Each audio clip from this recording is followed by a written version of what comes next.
రాష్ట్రంలో కాంగ్రెస్ సర్కార్ రైతులకు అవసరమైనంత యూరియా సరఫరా చేయకపోవడంతో క్షేత్రస్థాయిలో ఘర్షణలు చెలరేగుతున్నాయి. సూర్యాపేట జిల్లా కోదాడ మండలం గుడిబండ సొసైటీ దగ్గర ఉద్రిక్తత నెలకొంది. పిఎస్సిఎస్ దగ్గర అర్ధరాత్రి నుంచి క్యూ కట్టిన రైతులు యూరియా కోసం ఎగబడ్డారు.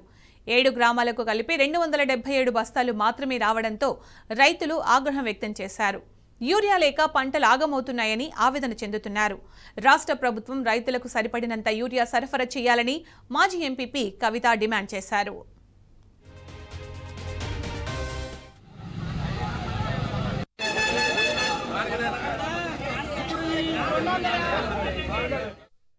దేశానికి వెన్నుముక్క రైతు అని అంటారు, రైతే రాజు అని అంటారు. రైతు లేని రాజ్యం ఎక్కడ లేదు అనేది కూడా మనందరం కూడా గతం నుంచి ఎప్పుడు రైతు మీద ఆధారపడిన దేశాలు రాష్ట్రాలు ఎన్నో ఉన్నాయి.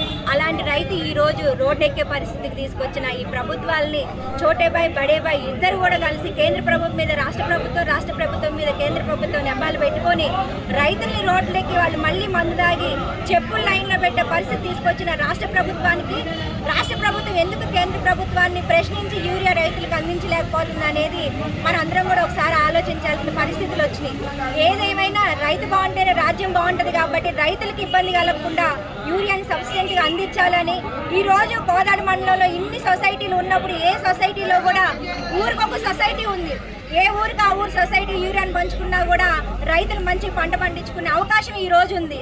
కానీ మరి దాని కేంద్ర ప్రభుత్వం కానీ ఇక్కడ స్థానిక నాయకులు కానీ లేదంటే స్థానిక అధికారులు కానీ వచ్చి రైతులకు ఎందుకు సమాధానం చెప్పట్లేదు అనేది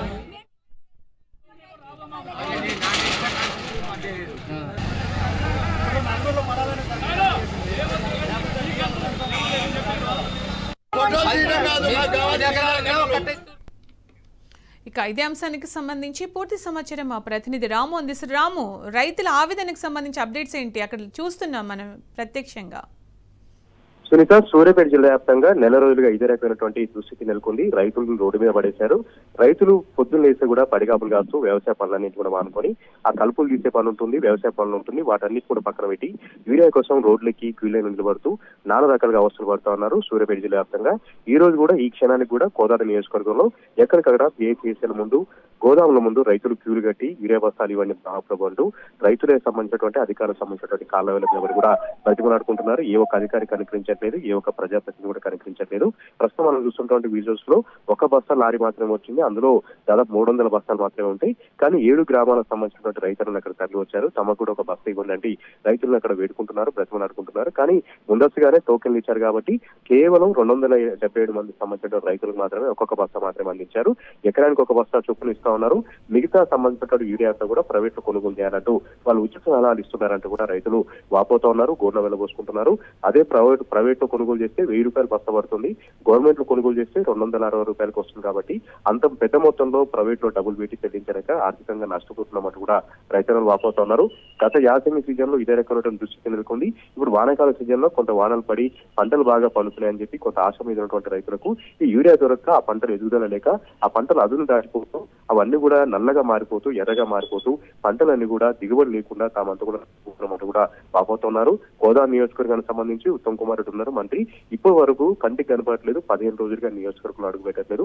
ఇంత పెద్ద ఎత్తున రైతులు రోడ్డు ఎక్కి ధర్నాలు చేస్తా ఉంటే, అవస్థలు పడతా ఉంటే ఇప్పటి వరకు కూడా జిల్లా కలెక్టరేట్ లో కలెక్టర్ గారితో రివ్యూ నిర్వహించలేదు. యూరియా తీసుకొచ్చాల్సినటువంటి కనీస చర్యలు తీసుకోవట్లేదు అంటూ కూడా ఉత్తమ్ కుమార్ రెడ్డి పైన తీవ్రంగా ఆగ్రహం వ్యక్తం చేస్తూ ఉన్నారు. కోదాడ నియోజకవర్గం సంబంధించినటువంటి రైతులందరూ కూడా కోదాడ, హుజూర్నగర్ 2 నియోజకవర్గాలు కూడా సాగరాయకట్టు ఉంటుంది. ఎక్కువగా వరి పండిస్తారు. వరి అనేది దాన్ని నాటు పెట్టిన తర్వాత నెల రోజుల తర్వాత మొదటి విడత యూరియా వేయాల్సి ఉంటుంది. మరొక 15 రోజుల తర్వాత 2వ విడత యూరియా వేయాల్సి ఉంటుంది. మొదటి విడత ఇప్పటికే వేయలేదు, 2వ విడత వేయాల్సినటువంటి సమయం వచ్చింది. ఇప్పటి వరకు ఒక బస్తా యూరియా కూడా వేయలేదు. పంటలన్నీ కూడా మరుగుజ్జులాగా మారిపోతున్నాయి, ఎదుగుదల లేదు, అవన్నీ కూడా పొడుగు కావట్లేదు, అవన్నీ కూడా వీనే దశలో ఉన్నాయి. ఇప్పుడు వీరేయకపోతే అవన్నీ కూడా పంటలన్నీ కూడా వదులుకోవాల్సినటువంటి ఒక ప్రమాదకరమైనటువంటి పరిస్థితి వచ్చిందంటూ కూడా వాళ్ళు వాపోతున్నారు. ప్రాథమిక వ్యవసాయ సహకార సంఘాలకు సంబంధించినటువంటి అధికారులు కూడా ఇందులో చాలా తప్పిదం ఉంది. ముందస్తుగా ఇంజెంట్ పెట్టి బఫర్ స్టాకులు పెట్టాల్సినటువంటి అవసరం ఉన్నప్పుడు కూడా నిమ్మకు నీరెత్తినట్టుగా వ్యవహరిస్తూ ఉన్నారు. దీంతో పాటు కొద్ది గొప్ప యూరియా వస్తే ముందే అమ్ముకుంటున్నారు, బ్లాక్ మార్కెట్ తరలిస్తున్నటువంటి వాదనలు కూడా ఇక్కడ వినపడతా ఉన్నాయి. ఇప్పటికిప్పుడు ప్రైవేట్ కు పోతే యూరియా దొరుకుతుంది, గవర్నమెంట్ లో ఎందుకు యూరియా దొరకట్లేదంటూ కూడా వాళ్ళు ప్రశ్నిస్తా ఉన్నారు. ఇక ప్రైవేట్ కు పోతే ఇతర మందులు కొనుగోలు చేస్తేనే యూరియా బస్తాలు ఇస్తామంటున్నారు, ఇతర సంబంధించినటువంటి ఎరువులు పోతేనే యూరియా బస్తాలు ఇస్తామంటున్నారు. యూరియా బస్తాకు 1000 రూపాయలు, ఇతర మందులకు సంబంధించినటువంటి మరొక 500-600 రూపాయలు కొనుగోలు చేస్తే చూస్తా ఉంటే ఒక యూరియా బస్తా కొనాలంటే 1500 రూపాయలు ఖర్చు పెడితే మాకు ఇక్కడ గిట్టుబాటు అవుతుంది. ఇప్పటికే లక్షల రూపాయలు పెట్టి పెట్టుబడులు పెట్టి మేమంతా కూడా పంటలు సాగు చేశాం. ఇప్పుడు యూరియా లేకపోతే అవన్నీ కూడా నష్టపోవాల్సి వస్తున్నట్టు కూడా వాళ్ళు వాపోతున్నారు. పైపెచ్చు అధిక వర్షాలకు ఈ పంటలన్నీ కూడా రంగు మారిపోయాయి. పత్తి పరిస్థితి అయితే మరీ దారుణంగా ఉంది. కాయలన్నీ కూడా నల్లగా మారిపోయాయి. ఇప్పుడు యూరియా వేస్తే అవన్నీ కూడా ప్రతి పట్టగలుగుతాయి. యూరియా వేయకపోతే ఎట్లా, యూరియా వేయకపోతే ఎట్లా కూడా వాళ్ళు వాపోతున్నారు. ఇక బీఆర్ఎస్ పార్టీకి సంబంధించినటువంటి నాయకులు కూడా రైతులకు అండగా ఉంటున్నారు. కోనర్లో కూడా మాజీ ఎంపీ కవిత అక్కడికి వచ్చినటువంటి అధికారులను నిలదీశారు. ఎందుకు యూరియా తెప్పించట్లేదు, ఎందుకు ఇక్కడ అందించట్లేదు అంటే కూడా అధికారులతో వాకువాదం దిగారు. వెంటనే 24 గంటల లోపు 5-6 లారీలు తిప్పించి అక్కడ ఉన్నటువంటి గ్రామాల ప్రజలకు యూరియా ఇవ్వకపోతే కోదాడ బంద్కు పిలుపునిస్తామంటూ కూడా అక్కడ అల్టిమేటం జరిగింది. మొత్తంగా నెల రోజులుగా తీవ్రంగా కష్టాలను కూడా వెంటాడుతూ ఉన్నాయి.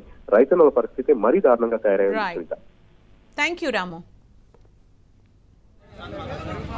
మన